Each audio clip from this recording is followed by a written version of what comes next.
તો મિત્રો, સ્વાગત છે તમારું અમારી ચેનલ સત્યના માર્ગ પર। જય શ્રી કૃષ્ણ। તમારું ફરી એકવાર દિલથી સ્વાગત છે। તો મિત્રો, આપણા સનાતન ધર્મમાં જે મહિનાની આતુરતાથી રાહ જોવામાં આવે છે તે પવિત્ર એટલે કે અધિક માસ, જેને પુરુષોત્તમ માસ પણ કહેવામાં આવે છે, જે આજે 17 મે 2026મી પ્રારંભ થઈ રહ્યો છે, જે આગામી 15 જૂન સુધી ચાલશે। હિન્દુ પંચાંગ ચંદ્ર અને સૂર્ય ગણતરીઓ પર આધારિત છે। ચંદ્ર વર્ષ આશરે 354 દિવસનું હોય છે, જ્યારે સૂર્ય વર્ષ 365 દિવસનું હોય છે। આમ દર વર્ષે ચંદ્ર વર્ષ અને સૂર્ય વર્ષમાં 11 દિવસનો તફાવત રહી જાય છે। એટલા માટે ચંદ્ર અને સૂર્ય વર્ષ વચ્ચે સંતુલન જાળવવા માટે લગભગ દર 3 વર્ષે એક વધારાનો મહિનો, જેને અધિક માસ કહેવાય છે, ઉમેરવામાં આવે છે। શાસ્ત્રોમાં આ મહિનાને ભગવાન વિષ્ણુનો પ્રિય મહિનો માનવામાં આવે છે, તેથી તેને પુરુષોત્તમ માસ પણ કહેવામાં આવે છે। આજના આ વિડીયોમાં આપણે પુરુષોત્તમ માસ કથાનો પહેલો અધ્યાય સાંભળીશું, તેની સાથે કાંઠા ગોરની વાર્તા પણ સાંભળીશું। મિત્રો, જો તમને આ વિડીયો પસંદ આવે તો તેને લાઇક અને શેર જરૂર કરજો। જો તમે અમારી ચેનલ પર નવા હોવ તો સબસ્ક્રાઇબ જરૂર કરી લેજો, જેથી આવા ભક્તિમય અને ઉપયોગી વિડીયોની માહિતી તમને તરત મળતી રહે। હિન્દુ ધર્મ સંસ્કૃતિમાં પર્વો, ઉત્સવો અને વ્રતોનું વિશેષ મહત્વ છે, પરંતુ આ બધામાં પુરુષોત્તમ માસ, જેને સામાન્ય ભાષામાં અધિક માસ અથવા મલમાસ પણ કહેવામાં આવે છે, તેનું સ્થાન સર્વોપરી છે। દર 3 વર્ષે આવતો આ પાવન મહિનો આધ્યાત્મિક ઉન્નતિ, આત્મશુદ્ધિ અને પ્રભુ ભક્તિનો સુવર્ણાવસર છે। પૌરાણિક માન્યતા અનુસાર જ્યારે આ અધિક માસની રચના થઈ ત્યારે દરેક મહિનાના કોઈને કોઈ અધિપતિ દેવતા હતા, પણ આ અધિક માસનો સ્વામી બનવા કોઈ દેવ તૈયાર નહોતા। ત્યાર પછી જગતના લોકોએ તેને મલમાસ કહીને અશુભ કહેવા લાગ્યા હતા। ત્યારે તે અત્યંત ઉદાસ થઈને ભગવાન વિષ્ણુના શરણમાં ગયો। ભગવાન વિષ્ણુએ દયા કરી આ મહિનાને પોતાનું સર્વશ્રેષ્ઠ નામ પુરુષોત્તમ આપ્યું અને તેને પોતાના તમામ ગુણો પ્રદાન કર્યા। આથી જ આ મહિનો અન્ય તમામ મહિનાઓ કરતાં વધુ શક્તિશાળી અને પુણ્યદાયી બન્યો। આ માસ દરમિયાન ભગવદ્ ગીતા શ્રવણ, તીર્થ સ્નાન, કાંઠા ગોરમા જેવા વ્રત, દાન પુણ્ય, મંદિરોમાં દીપદાન અને હરિનામ કીર્તન કરવાથી અનંત ગણું ફળ મળે છે। તો ચાલો આવા પાવન અને કલ્યાણકારી પુરુષોત્તમ માસના અમૃતમય પ્રથમ અધ્યાયનું શ્રવણ અને પઠન કરીને ત્યાર પછી કાંઠાગોરની વાર્તા સાંભળીશું। બોલો પુરુષોત્તમ ભગવાનની જય। નૈમિષારણ્યમાં યજ્ઞ પ્રથમ અધ્યાય। નૈમિષારણ્યમાં યજ્ઞ કરવાની ઈચ્છાથી ભૃગુ, અગસ્ત્ય, કપિલ, કાત્યાયન, ગૌતમ, કૌશિક, અત્રિ, ગર્ગ, જમદગ્નિ, ભારદ્વાજ, શૌનક, જૈમિની, ઉદ્દાલક આદિ અનેક ઋષિમુનિઓ અને તપસ્વીઓ પોતાના શિષ્ય સમુદાય સાથે અહીં એકત્ર થયા હતા। તેઓ યજ્ઞ કરવાની તૈયારી કરી રહ્યા હતા। તે સમયે શ્રી વ્યાસજીના શિષ્ય શ્રી સુતજી પણ ત્યાં પોતાના શિષ્યો સાથે પધાર્યા। તેમને જોતા ત્યાં એકત્ર થયેલ બધા મુનિઓ એકદમ ઊભા થઈ તેમને વીંટળાઈ વળ્યા અને તેમની સમક્ષ કોઈ હિતકારક અને જગતનું કલ્યાણ થાય તેવી કથા સંભળાવવા ઈચ્છા વ્યક્ત કરી। ઋષિમુનિઓની કથા સાંભળવાની ઈચ્છા જાણીને શ્રી સુતજીએ કહ્યું, હે મુનિશ્રેષ્ઠ, આપની આકાંક્ષા ઘણી ઉત્તમ છે, જેનાથી જગતનું કલ્યાણ થાય તેવો માર્ગ અતિ ઉત્તમ છે। હું પણ આવા કલ્યાણકારક ઉદ્દેશ્યથી તીર્થયાત્રા અર્થે નીકળેલ છું। હું પુષ્કર, મથુરા, પ્રયાગ, કાશી, ગયા આદિ તીર્થક્ષેત્રોમાં ગયો હતો। ત્યાંથી સરસ્વતી નદીને કિનારે આવેલ સિદ્ધક્ષેત્ર એટલે કે સિદ્ધપુર ગયો હતો। ત્યાંથી હસ્તિનાપુર ગયો હતો। ત્યાં મને ખબર પડી કે રાજા પરીક્ષિત રાજપાટ છોડી ઋષિ શ્રાપથી મુક્ત થવા ગંગાજીના કિનારે ગયા છે।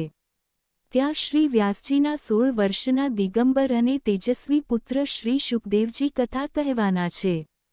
અહીં અનેક ઋષિમુનિઓ, તપસ્વીઓ કથા સાંભળવા એકત્ર થયા હતા। હું પણ કથાનો લાભ લેવાના આશયથી ત્યાં જઈ પહોંચ્યો। એક ઊંચા આસન ઉપર શ્રી શુકદેવજી બિરાજમાન હતા। આસપાસ અનેક ઋષિમુનિઓ અને તપસ્વીઓ સાથે રાજા પરીક્ષિત પણ બેઠા હતા।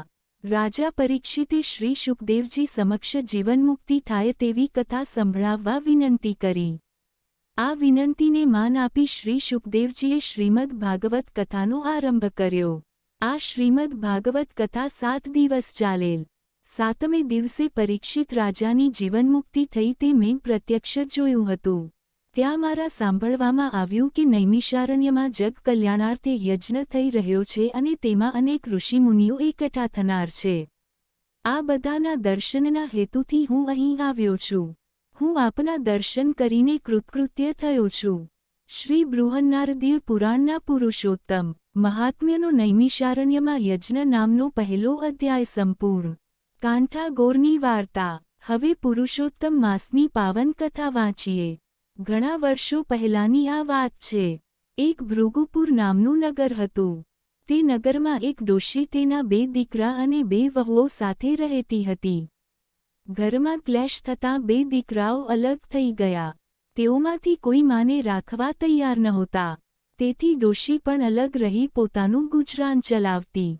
આમ 3 જણા જુદા જુદા ઘરમાં રહેતા હતા, પણ વાર તહેવારે ભેગા મળી આનંદ માણતા. ડોશી ધાર્મિક વૃત્તિના હતા. તે રોજ સવારે ઉઠી પુરુષોત્તમ ભગવાનનું નામ લેતા લેતા નદીએ નાહવા જતા.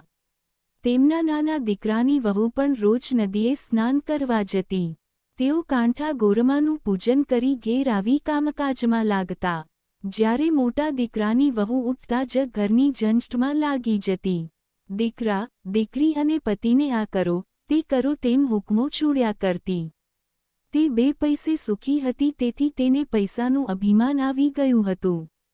સાથે કંઈક હતું એથી તો તેના અભિમાનનો પારો ઓર ચડ્યો હતો. તે સમજતી કે ગામમાં મારા જેવું કોઈ નથી. ઉપરાંત બોલવામાં પણ તે તોછડી હતી. દેરાણી ભોળી હતી. એક દિવસ નદીએ જતાં તેણે જેઠાણીને ઘેર જઈને કહ્યું કે, જેઠાણી, આજે તો મારી સાથે નદીએ નાહવા ચાલો. ત્યાં જઈને કાંઠા ગોરમાનું પૂજન કરીશું, પુરુષોત્તમ માસની કથા સાંભળીશું અને પછી ભગવાનનું સ્મરણ કરતા ઘેર આવી જઈશું. જેઠાણી કહેવા લાગી, આ તો નવરાના કામ છે. નાહવાનું તો ફક્ત બહાનું છે, પણ ત્યાં બધા ભેગા મળી ગામની નિંદા કરતા હોય છે.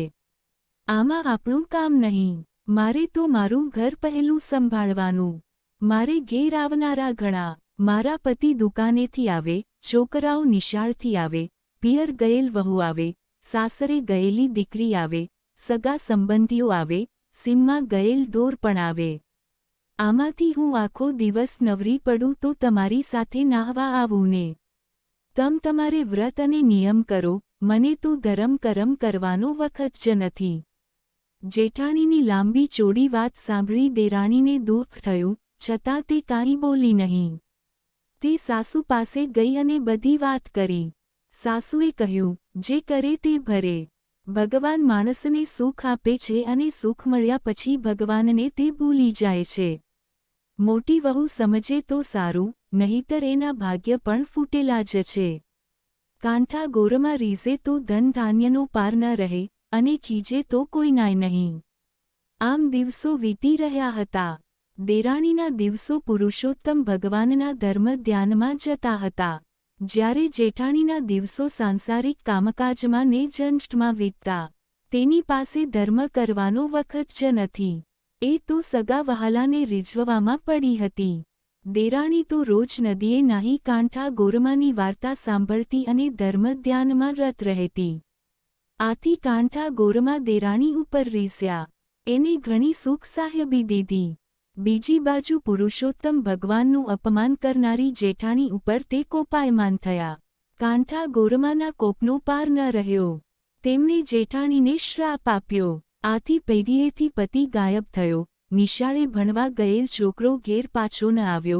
દીકરીના સાસરિયા કોપ્યા તેથી તેની દીકરીને તેની મા પાસે જવા ન દીધી. પિયર ગયેલી વહુ પણ પાછી ઘેર ન આવી.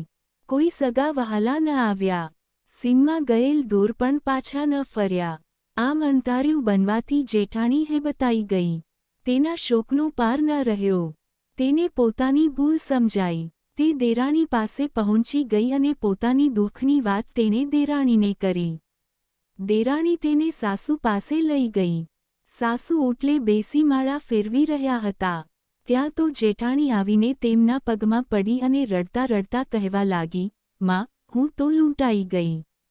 મારો તો પતિ ગયો, મારો પુત્ર ગયો, ઢોરઢાંખર ગયા, સવળા નાખું ત્યાં અવળા પડે છે. માટે કંઈક રસ્તો બતાવો. તમે કહેશો તેમ હું કરીશ. સાસુએ કહ્યું, મોટી વહુ, તે જાણીએ અજાણીએ પણ પુરુષોત્તમ ભગવાનનું અપમાન કર્યું છે. આથી કાંઠા ગોરમા તારા ઉપર કોપાયમાન થયા છે. તેથી તારા બધા કાર્યો અવળા થાય છે. આથી કરીને તું પુરુષોત્તમ માસનું સ્નાન કર, ધર્મ ધ્યાન કર, કાંઠા ગોરમાનું પૂજન કરી એમની વિનવણી કર. ભૂલની ક્ષમા માંગ. હવે મારી એક વાત સાંભળ, ધર્મ થાય તો કરીએ, પણ ધર્મનો અનાદર કદી ન કરીએ. ત્યારે જેઠાણી રડતા રડતા બોલી, માં હું સાવ આંધળી છું, અજ્ઞાન છું. ધર્મની વાત જાણતી નથી. અજાણતા અનાદર થયો છે. હું કોઈ દિવસ નદીએ કાંઠા ગોરમાને પૂજવા ગઈ નથી. મારે ત્યાં જઈને શું કરવાનું? સાસુએ કહ્યું, એક થાળમાં પૂજનની બધી સામગ્રી લેવી. તેમાં શ્રીફળ, પુષ્પ, ચોખા, સોપારી, કંકુ, અબીલ, ગુલાલ, ધૂપ, અગરબત્તી મૂકી હાથમાં પૂજનનો થાળ લઈ ખભે ચૂંદડી નાખી ઢોલીને લઈ થોડી સ્ત્રીઓ સાથે વાજતે ગાજતે નદીએ જા.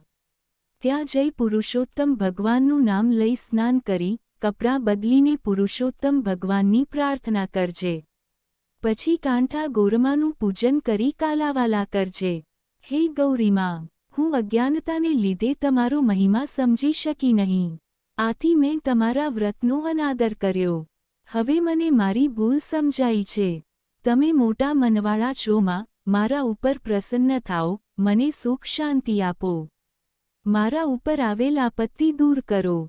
જેઠાણીએ સાસુની શિખામણ માથે ચડાવી. તે સાસુને પગે લાગી કાંઠા ગોરમાને પૂજવા જવાની તૈયારી કરવા લાગી. દેરાણી, જેઠાણી અને સાસુએ અડોશપડોશમાંથી ભાવિક સ્ત્રીઓને ભેગી કરી. બધાને સાથે લઈને તે વાજતે ગાજતે નદીએ પહોંચી. ત્યાં સ્નાન કરી કાંઠા ગોરમાનું પૂજન કર્યું. કથા વાર્તા સાંભળી ક્ષમા માંગી. કાંઠા ગોરમાનું પૂજન કરીને જેઠાણી જ્યારે ઘેર પાછી ફરી ત્યારે તેનો હરખ માતો નહોતો. કેમ કે પતિ પેઢીએથી ઘેર આવી ગયો હતો. દીકરો નિશાળેથી આવતો દેખાયો. થોડીવાર પહેલાં જ પિયર ગયેલી વહુ આવીને ઓસરીમાં ઊભી હતી. સાસરેથી દીકરી પણ આવી પહોંચી હતી. સીમમાં ગયેલ ઢોર આવવા લાગ્યા. સગા વહાલા પણ આવી પહોંચ્યા. આમ ચમત્કારિક રીતે આ બધું બનવાથી જેઠાણીએ કહ્યું, હે ગૌરીમાં, તમારી કૃપાથી ગુમાવેલું મને પાછું મળ્યું છે.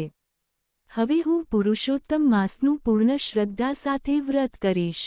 દરરોજ સ્નાન કરવા જઈશ, કાંઠા ગોરમાને પૂજીશ, વ્રતની પૂર્ણાહુતિ સમયે બ્રહ્મભોજન કરાવીશ, અન્નદાન અને વસ્ત્રદાન આપીશ, નિંદા કરીશ નહીં, ખરાબ આચરણ નહીં કરું, મારા હુંપદનો ત્યાગ કરીશ. જેઠાણીએ મનમાં જે સંકલ્પ કરેલ તેનો તેણે તે દિવસથી અમલ ચાલુ કરી દીધો. તે સવારે વહેલા ઉઠી દેરાણી અને સાસુ સાથે નદીએ સ્નાન કરવા ગઈ. તે કાંઠા ગોરમાનું પૂજન કરતી, કથા વાર્તા સાંભળતી. કાંઠા ગોરમાએ ત્રણેયને સદ્બુદ્ધિ આપી. દેરાણી, જેઠાણી પોતાના પતિઓ સાથે ડોશીના અસલ ઘરમાં રહેવા આવી ગયા. ડોશીના બંને દીકરાઓને આથી આનંદ થયો. બધાના આવવાથી ડોશીનું જૂનું ઘર પાછું આનંદ કિલ્લોલ કરતું થઈ ગયું. હે પુરુષોત્તમ ભગવાન, હે કાંઠા ગોરમા, તમે જેમ સાસુ, જેઠાણી, દેરાણીને ફળ્યા તેમ તમારું પૂજન કરનાર, કથા સાંભળનાર, સ્નાન કરનાર દરેક ભાવિકોને ફળજો અને સુખ શાંતિ આપજો. બોલો પુરુષોત્તમ ભગવાનની જય. વાર્તાનો સાર અને સમાપન. કાંઠા ગોરમાની વાર્તા આપણને જીવનનો એ સનાતન નિયમ શીખવે છે કે સુખમાં છકી જવું નહીં અને દુઃખમાં હિંમત હારવી નહીં. આ વાર્તાનો મુખ્ય સાર એ છે કે ધન દૌલત કે સાધન સહાય કાયમી નથી, તેથી ક્યારેય કોઈપણ બાબતનો અહંકાર એટલે કે મિથ્યાભિમાન રાખવું જોઈએ નહીં. જેઠાણીએ પૈસાના અભિમાનમાં આવીને ધર્મ અને સંસ્કારોનો અનાદર કર્યો, જેના કારણે તેણે પોતાનું સર્વસ્વ ગુમાવવું પડ્યું. બીજી તરફ દેરાણીએ સરળતા અને શ્રદ્ધા રાખી જેથી તે સુખી થઈ. આ વાર્તા આપણને એ પણ સમજાવે છે કે સાચું સુખ ભૌતિક સંપત્તિમાં નથી પરંતુ પરિવારની એકતા, વડીલોના આશીર્વાદ અને પરસ્પરના પ્રેમમાં છે. જ્યારે માણસ પોતાના અહંકારનો ત્યાગ કરીને સાચા હૃદયથી પોતાની ભૂલ સ્વીકારે છે ત્યારે ઈશ્વર તેની ભૂલો માફ કરીને ફરી સદ્બુદ્ધિ અને સુખ શાંતિ આપે છે. ટૂંકમાં ઈશ્વર પ્રત્યે શ્રદ્ધા રાખવી, વડીલોનો આદર કરવો અને અહંકાર છોડીને સન્માર્ગે જીવવું એ જ સુખી જીવનની ચાવી છે. મિત્રો, અમને આશા છે કે પુરુષોત્તમ માસ કથાનો આ પ્રથમ અધ્યાય અને કાંઠા ગોરમાની વાર્તાનો આ વિડિયો તમને ગમ્યો હશે. જો આ વિડિયો અને વાર્તા તમને પસંદ આવી હોય તો વિડિયોને લાઇક જરૂર કરજો અને તમારા પરિવાર, મિત્રો તથા વોટ્સએપ ગ્રુપમાં આ પુણ્યશાળી કથા અચૂક શેર કરજો જેથી 2026ના પવિત્ર અધિક માસમાં સૌ કોઈ આ ભક્તિ ગંગાનો લાભ લઈ શકે. આ પવિત્ર મહિનાના તમામ આગામી અધ્યાયો અને આવી જ સુંદર પૌરાણિક કથાઓ નિયમિત સાંભળવા માટે અમારી ચેનલને અત્યારે જ સબસ્ક્રાઇબ કરી લેજો, જેથી નવો અધ્યાય આવતા જ તમને સૌથી પહેલા માહિતી મળે. જતાં પૂરી શ્રદ્ધા અને સમર્પણ સાથે કમેન્ટ બોક્સમાં લખતા જજો, જય પુરુષોત્તમ દેવ, જય કાંઠા ગોરમા. ભગવાન પુરુષોત્તમ દેવ અને માં પાર્વતીની અસીમ કૃપા તમારા અને તમારા પૂરા પરિવાર પર સદાય વરસતી રહે. ઘરમાં સુખ શાંતિ, સમૃદ્ધિ અને અખંડ સૌભાગ્યનો વાસ થાય એ જ પ્રભુ ચરણોમાં પ્રાર્થના. હવે રજા લઈએ, ફરી મળીશું આગામી બીજા દિવ્ય અધ્યાય અને એક નવી પવિત્ર કથા સાથે.